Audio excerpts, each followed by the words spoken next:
ભોજનની માત્રા તમારા સ્વાસ્થ્યમાં અગત્યનો ભાગ ભજવે છે અને આ માત્રા માટે એક અગત્યના નિયમની આપણે વાત કરીએ.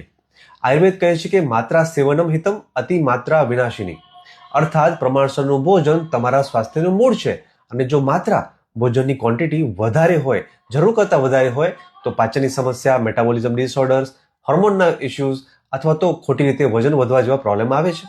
અને અલ્પ માત્રામાં ઓછું ભોજન લઈએ તો ધાતુઓ નબળી પડે, નરિશમેન્ટના અભાવથી થાક, અશક્તિ આવે, રોગપ્રતિકારક શક્તિ નબળી પડે અને વાળ ખરવાથી લઈને વિવિધ વ્યાધિઓ આવી શકે છે.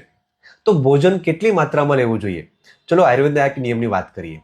આ બાબતને સરળતાથી સમજવા આયુર્વેદની ચરક સંહિતામાં ત્રિવિધ કુક્ષીઓ નામના અધ્યાયમાં રૂલ ઓફ થર્ડ આપેલો છે, જેના અનુસાર આપણા પેટને 3 ભાગમાં ડિવાઈડ કરવાનું છે, જે પૈકી પેટના અડધા ભાગમાં ભોજનનો ઠોસ પદાર્થ લેવો જોઈએ, પેટના 1/4 ભાગમાં પાણી, છાશ, દાળ જેવા પ્રવાહી લેવા જોઈએ અને બાકી બચતો 1/4 ભાગ જે છે તેને ખાલી જ રહેવા દેવો જોઈએ, જેથી વાયુનો સંચાર સારી રીતે થાય, પાચન પ્રોપરલી થાય અને ધાતુઓ મજબૂત બનીને આયુષ્યની વૃદ્ધિ થાય.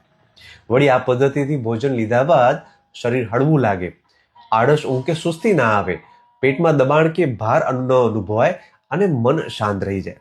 જો જમ્યા બાદ આવા લક્ષણો ના દેખાય તો સમજવું કે પેટના 3 ભાગ બરાબર રીતે ડિવાઈડ નથી થયા અને ભોજનની માત્રા રોંગ છે. થોડું એવું ધ્યાન રાખીને ભોજન લઈએ તો આ ક્વોન્ટિટી સમજાતી જશે અને પેટના ભાગ ડિવાઈડ કરવાની આદત પણ પડી જશે. યાદ રાખો કે સંતુલિત માત્રામાં ભોજન એટલે તંદુરસ્ત અને દીર્ઘાયુ જીવન. આયુર્વેદ માત્ર ઔષધો નથી. આયુર્વેદના નિયમોને દિનચર્યામાં સામેલ કરીને તંદુરસ્ત ચોક્કસથી બની શકાય છે. શુભમ ભવતુ. નમસ્કાર.